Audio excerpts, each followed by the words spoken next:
You may have found already the shoebox ministry that's been presented. Those are needed to be in the office, associational office Thursday, November 2nd.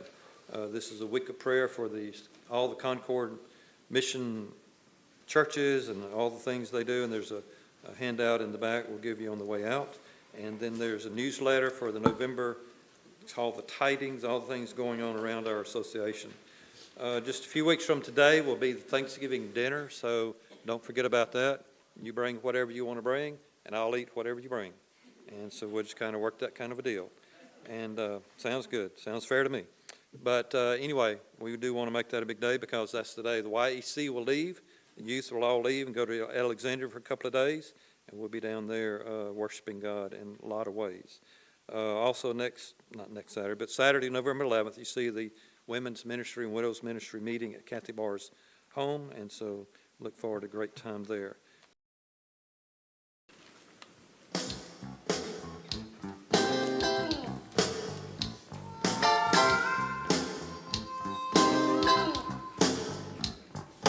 Moses, take your shoes off your own holy ground. Moses, take your shoes off your own holy ground. Fire is now burning in my soul right now. Moses, take your shoes off your own holy ground. Your own holy ground. Moses, take your shoes off your own holy ground. Fire is now burning in my soul right now. Moses, take your shoes off your own holy ground. My people were in bondage with no way to lead them out. So God called on Moses to turn their steps about. He called him on the mountain. When he turned, he looked around. He said, Moses, take your shoes off your own holy ground. Moses, take your shoes off your own holy ground. Moses, take your shoes off your own holy ground. Fire is now burning in my soul right now. Moses, take your shoes off your own holy ground.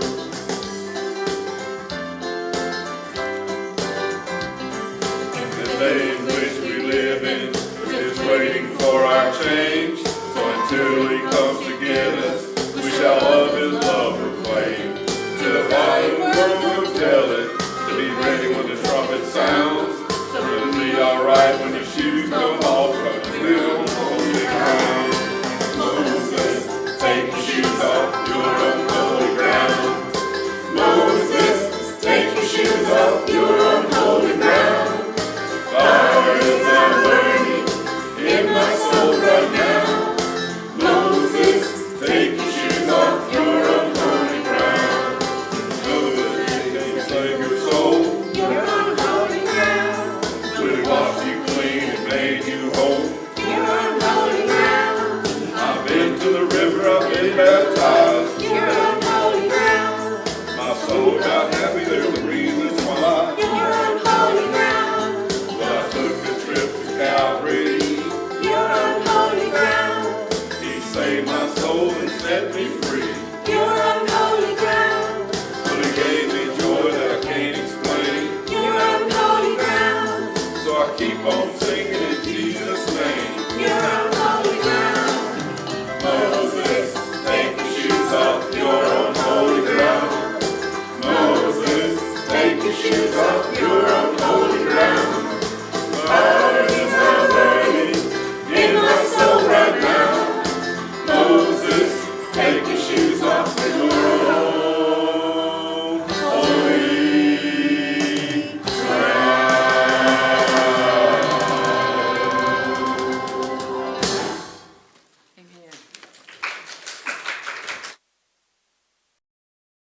Amen. Moses wrote 5 books of the Bible. You know them as the books of the law: Genesis, Exodus, Leviticus, Numbers, and Deuteronomy. I wrote those books because God directed me to write them, and I want to emphasize some things today. And just talk about my testimony and just share with you what God did in my life, how he called me from where I was, because he said, you're the right person in the right place at the right time to do my will. And after some arguing and some contemplating and some praying and some discussion with God about it, I finally decided, you're right, God. You've called me to do something for you. And so it is with each one of us. God always calls all of us. If we're born again, if we're saved, he calls all of us because we're the right person in the right place at the right time to do his will, whatever that may be, whenever it may be, and wherever it may be.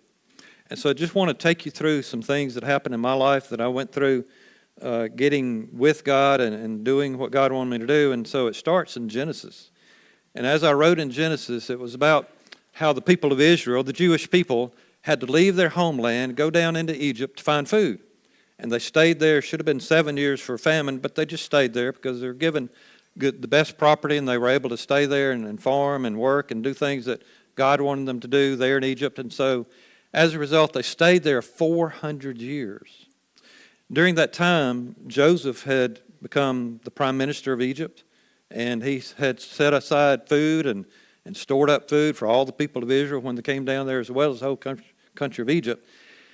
And so Joseph was very honored.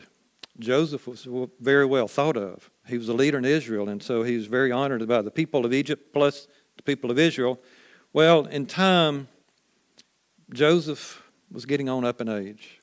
Time went by, and so I wrote down in Genesis chapter 50, Joseph stayed in Egypt along with his father's family, and he lived 110 years. See, when Joseph first went there, he was 17 years old. So a lot of time has gone by, and he's now 110. And he saw the third generation of Ephraim's children, meaning his child and his children, grandchildren, third generation, and also the children of Machir, son of Manasseh, were placed at birth on Joseph's knees. So he had 2 children and then multiple children after that, but then these grandchildren came along, and so he got to see a lot of generations of his own people. Well, then Joseph said to his brothers, I'm about to die. He's reached 110 years old. He's realized his time has come. And he said, I'm about to die. But God will surely come to your aid and take you up out of this land to the land he promised on oath to Abraham, Isaac, and Jacob. And in writing that at the time and thinking about it at the time, as Joseph's thinking that, he knew in years to come, he didn't know how many years, but somebody was going to come and lead the people out of Egypt back to Israel. The God of Abraham, Isaac, and Jacob would lead the people out. Well, and Joseph made the sons of Israel swear on oath and said, God will surely come to your aid, and then you must carry my bones from this place. He said, when that time comes, when somebody that God sets up to lead you out of here back to the promised land, back to Israel, back to where we came from, you make sure that it's set up that my bones are taken from here.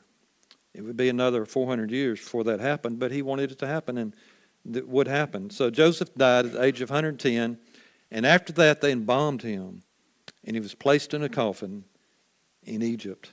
And so that ended the story of Joseph and his brothers, and the years went by, and the years went by.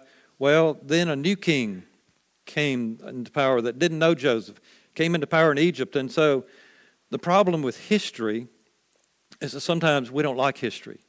The problem with history is sometimes we don't care anything about history, so it's not that important. And so who cares about it? Who likes it?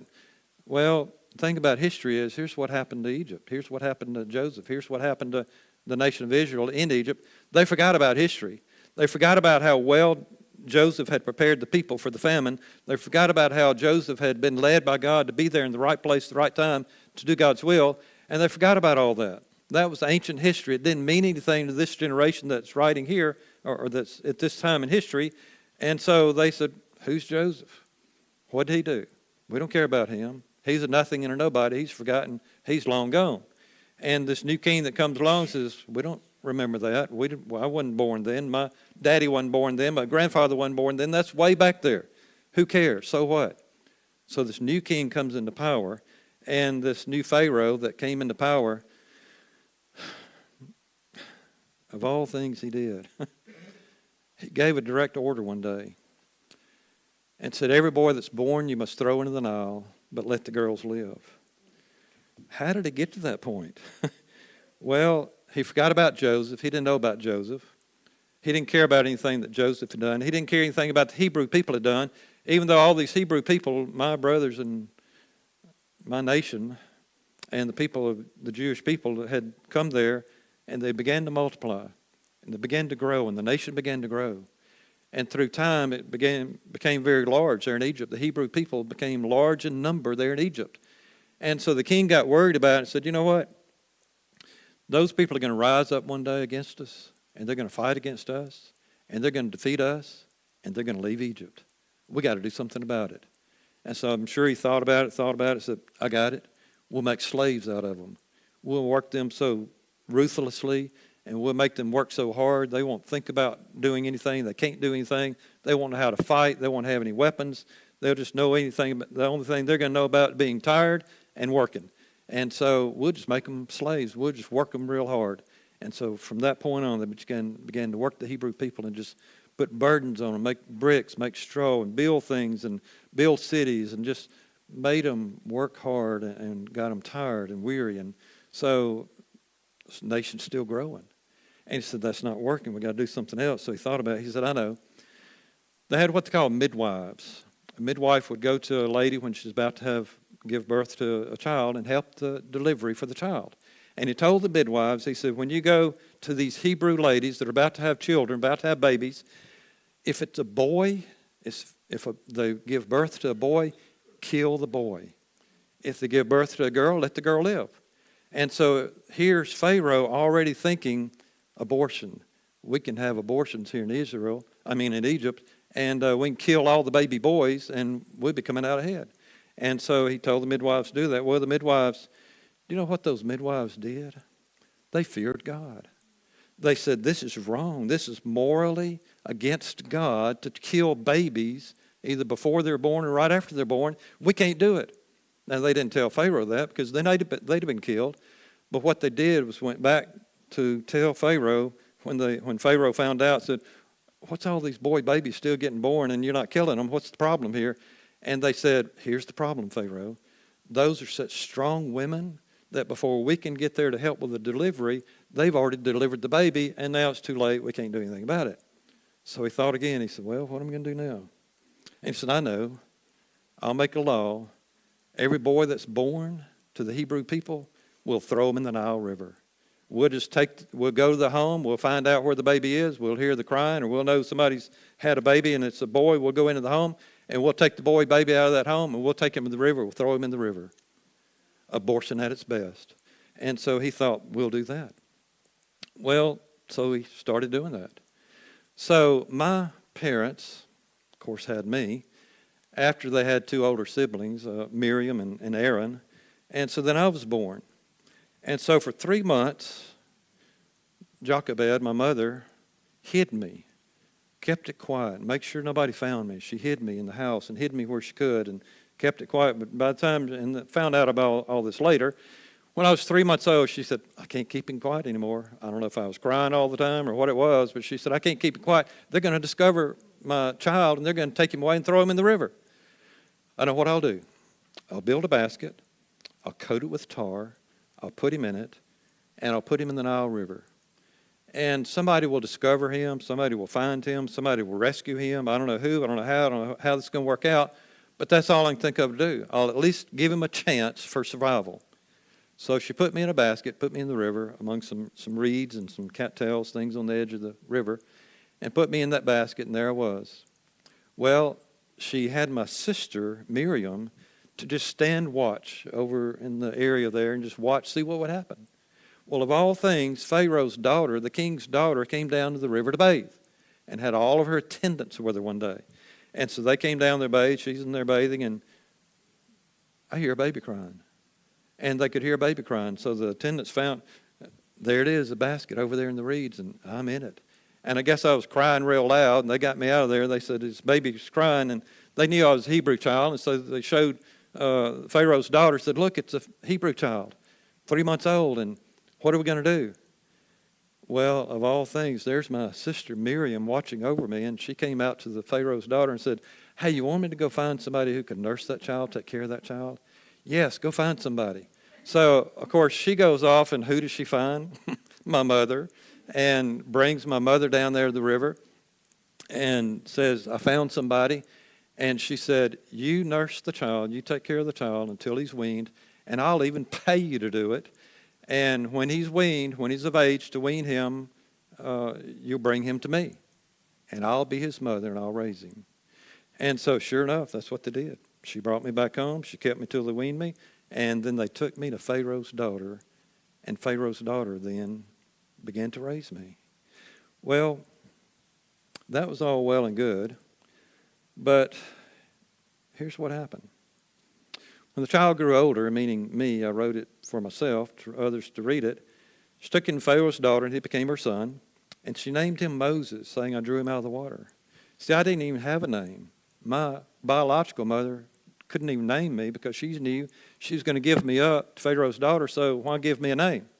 So it's Pharaoh's daughter that gave me an Egyptian name, meaning Moses, which means drawn out of the water. And because they had found me in the water, got me out of the water, that's why they named me Moses. I drew him out of the water. Well, I had the best schools, the best environment, had everything I needed, had my own room, had my own friends, had my good schools, raised in the finest foods, and everything went my way. Everything was going great, wonderful, happy childhood and all that. But then, hold on, to move on with the story, one day after I grew up, I went out to where my own people were, my Hebrew brothers, and I watched them in their hard labor. And I saw how ruthlessly and such slavish conditions were directed toward them. And I saw an Egyptian beating a Hebrew. And I'm a Hebrew. And so one of my own people. And so just looking around, glancing this way, and nobody's over there watching. Nobody's watching over there. I don't see anybody around. I killed the man. I killed that Egyptian. I said, there's no way you're going to beat one of my brothers like that. There's no way you're going to mistreat one of my brothers like that. And I killed him with my bare hands. And then I took him and buried him in the sand. But at that point, I became a murderer. And so the next day, I went back out there, and two of my brothers, Hebrew brothers, were fighting. And I was trying to break it up. So, what's the problem here? What are you doing here? Why are you beating on this guy? And he said, what are you going to do? Kill me too? And immediately, I knew the word got out. Now, that day and time, we didn't have things called cell phones. They hadn't been invented yet because they hadn't built towers yet. Had to have towers, and they hadn't been invented, so they couldn't have cell phones without them. But the word spread. The word spread quickly. Because the very next day after I killed that Egyptian, all the Hebrew people knew about it. Everybody knew about it. The word got out. I don't know how it got out so quick, but it did. Well, Pharaoh's daughter, my mother, her daddy found out about it, that I had killed an Egyptian. And he said, I'm going to kill Moses. Well, see, by now I'm 40 years old. And he said he's going to kill me. And so the only thing I need to do is leave. I had to flee out of there real quick. I had to get out of Egypt. I couldn't just go down the road. I had to get out of Egypt. I had to go as far as I could. And so I wound up leaving Egypt, going across the Red Sea and getting out of there and just finding a place called Midian. And just went as far as I could, as fast as I could, and finally just sat down by a well and just out of it, just tired. And some girls were out there, some ladies, and as I found out later, their daddy Jethro, or Ruel as some call him, had 7 daughters. They'd all come down to the water hole there to get water for their sheep and take back home. And as they're doing that, some men kind of tried to run them off, and I got up there and rescued them and run those guys off. And they went back home, told their daddy, said, hey, we met some Egyptian down there at the watering hole, and we were trying to get water. Some shepherds tried to prevent it, and this guy ran them all off and saved us and rescued us. And he said, well, did you bring him home? Well, no. Well, go back and get him. Bring him back home. So they went and got me and brought me back to his house, or brought me to his house, and I didn't know where else to go, so I stayed there. In fact, I stayed there with Ruel, or Jethro as some call him, and he gave me his daughter Zipporah to marry her. And so I married Zipporah, and she had a son. We had a son, and we named him Gershom. Why did we name him Gershom? Because the word means I've become like an alien in a foreign land. And that's what I was. I was an alien in a foreign land. See, I was not only an alien in a foreign land, but I was a murderer.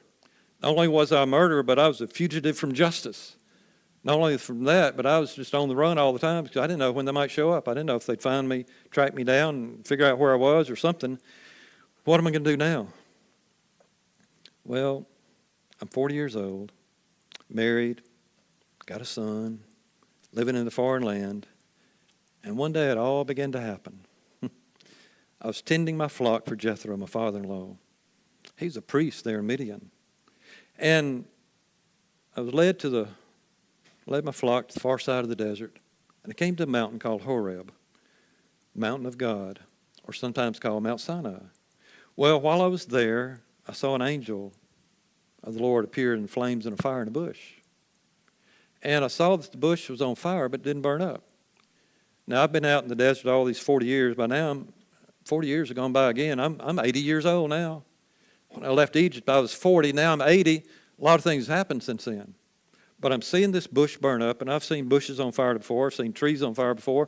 And at some point, those bushes and those trees finally burn up because they just, consume the bark and consume the limbs and the leaves and everything about it, the wood. Well, the thing about this bush, it wasn't burning up, wasn't being consumed. I'm just standing there looking at this bush, and I said, would you look at that bush? It's burning. It's just on fire, but it's not burning up. What's the deal here? So I thought, I'll go over and see this strange sight. I'll just go over and take a look at that, and I'll figure out, why is this bush not burning? It got my curiosity up, so I'm going to go see about it. Well, hold on. You need to hear this part, because when the Lord saw that I'd gone over, see, he drew me to himself. And that's what God does to us. If we're born again, if we're saved, God is always drawing us to himself. And sometimes we'll hear his voice clearly. And sometimes we'll see him do things around us very clearly and realize, oh, God's calling me to do this. God's leading me to do that. But sometimes it may be something very odd, something unusual, something strange, as I'm saying here. And so God simply said, I'm calling you to myself. And so I went over there to him. When I got to him, when I got to the bush, he called me over there, he said, Moses. He called to me out of the bush. And I said, here I am. See, God was drawing me. God was calling me. God was leading me to himself. And I didn't know what else to do. I didn't know what I was supposed to do. I mean, where do we go from here? What do we do now? And God said to me, don't come any closer. You're close enough. But Moses, what you need to do is take off your sandals. See, Moses, right now you're in the presence of the Lord and you're standing on holy ground. You've come into my presence, God. Just like every time people gather to worship, we're coming into the presence of God. We're in a holy place. We're in a holy ground. And everything we do and everything we say should be holy because we've come into the presence of the Lord. And that's what he's telling me. You've come into my presence. Take off your shoes, standing on holy ground.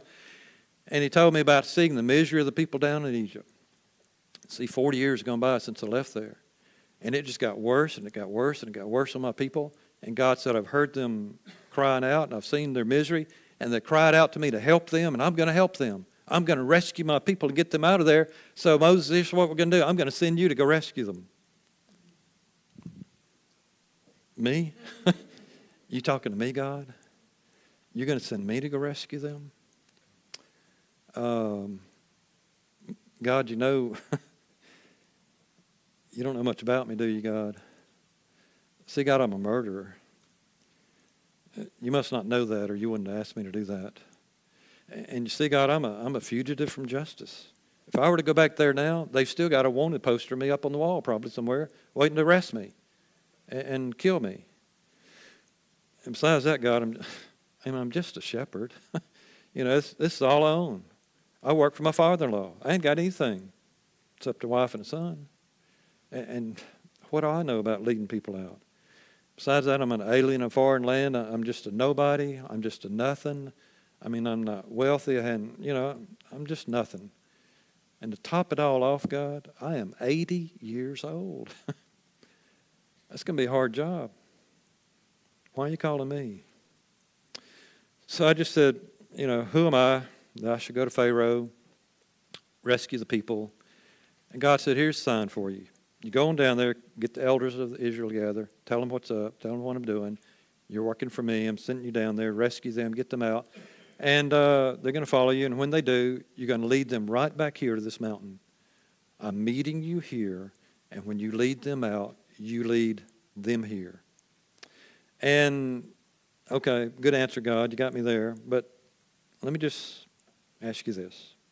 What if I go there and tell the people that you've sent me, and they ask me, well, this God you say sent you, what's his name? Who do you go by? What am I supposed to tell him?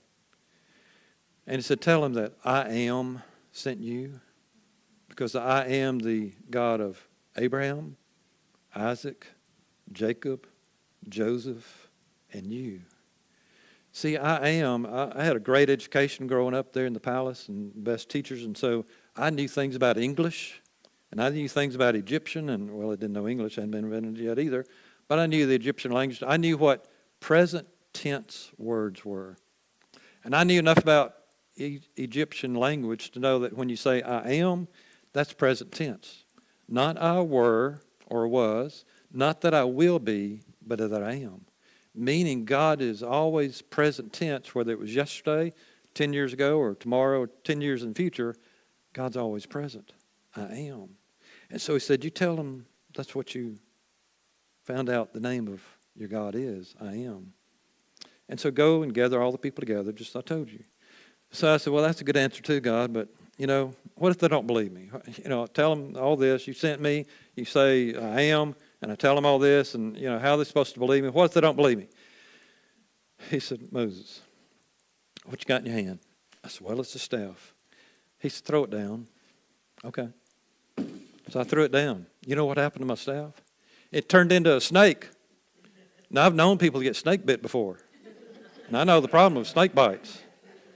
I mean, the guy sitting on the front row this morning, alive.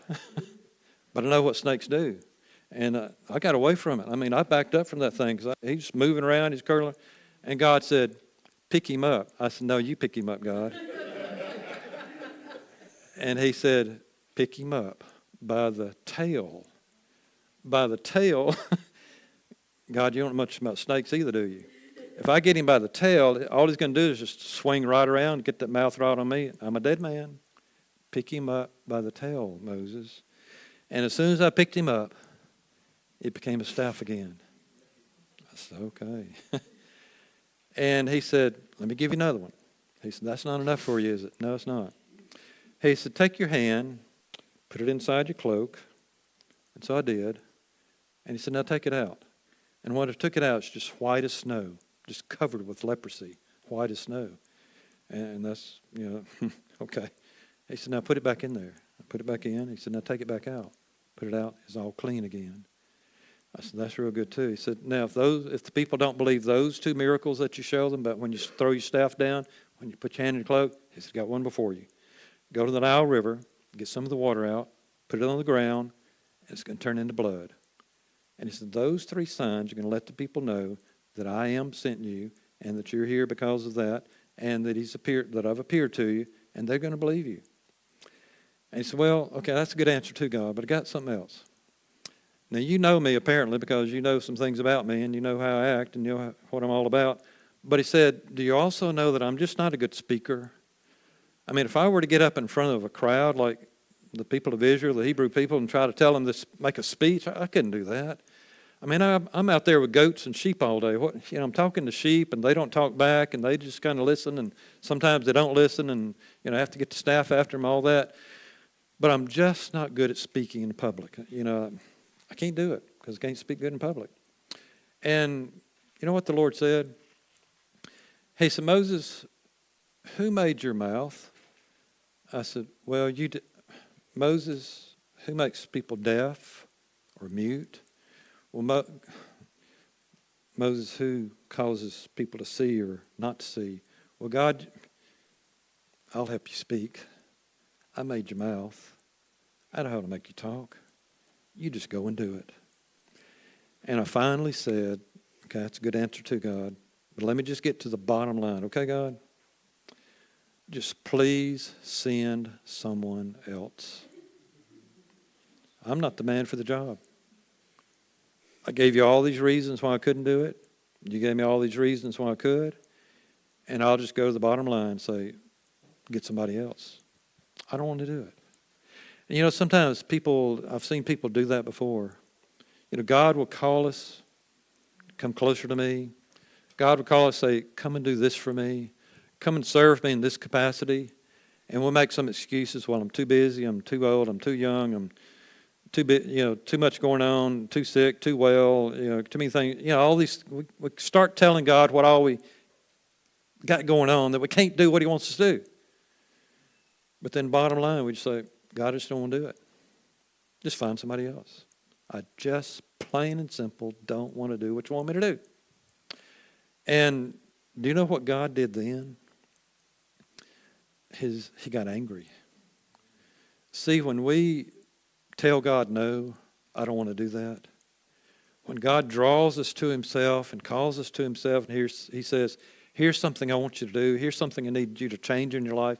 Here's a mission I want you to go. Here's a service I want you to serve in. And we tell him, no, when we say, you know what he does? He gets angry at us. God literally gets angry at us. He did. He got angry at me. And he said, Moses, you're a tough one, aren't you?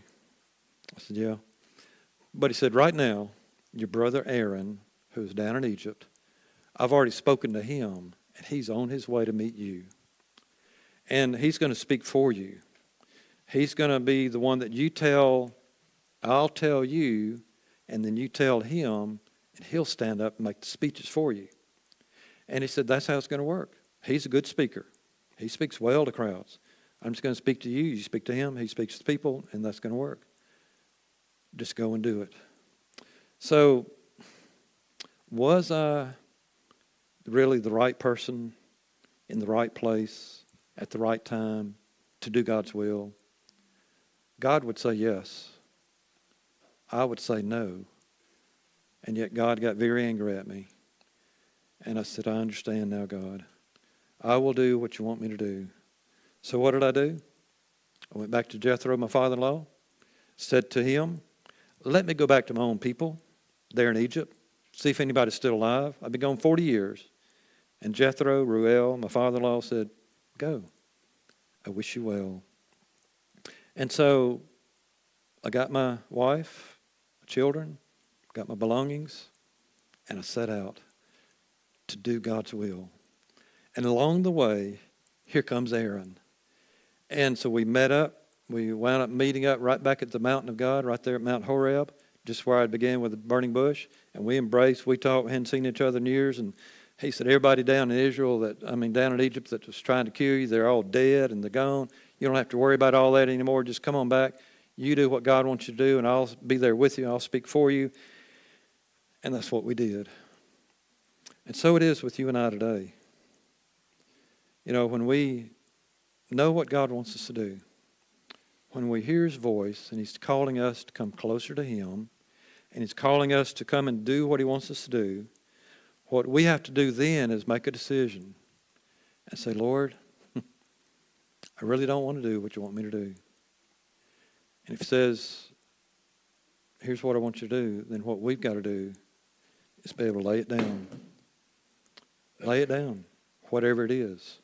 We've got to lay down whatever it is we're doing, whatever it is we are, whoever we are, whatever's going on in our life at that moment in time, that we say we can't do what God wants to do because of this, whatever this is. We've got to be able to lay it down. I don't want to do it. I want to walk away from that. Because I want to walk away from that, whatever that is, and I want to go where God wants me to be. I want to go to that burning bush on holy ground, take off my shoes, be in his presence, and just serve him and do what he wants me to do. But before I can do that, I got to lay something down. Something that's preventing me from going there. Something that's preventing me from being obedient. Something that's keeping him angry at me because I'm disobeying him. I got to lay it down. So what is it we need to lay down today? Is it something in our life that's holding us back from serving him? Is it something in our life that's keeping us from being in his presence? Is it something in our life that's just saying it's a barrier between me and God and we can't have that communion, a close relationship with each other because we're holding on to something? We got something in our hand. We got something in our grasp. We got something we do, somewhere we go. And God, I just can't do what you want me to do. I'm not willing to lay it down right now. Then that's when he says, I want you to. And he calls us and he draws us. And at some point, if you've ever fought God, and maybe you haven't, I have, at some point God gets his way. But if we just simply hear his voice and say, okay, God, I'll do what you want me to do, and I lay it down, it makes life a whole lot simpler at that moment. What do we need to do today? We're going to have an invitation, and we're just going to ask God, God, what do I need to lay down in order to be obedient to you and serve you in whatever way you want me to serve you?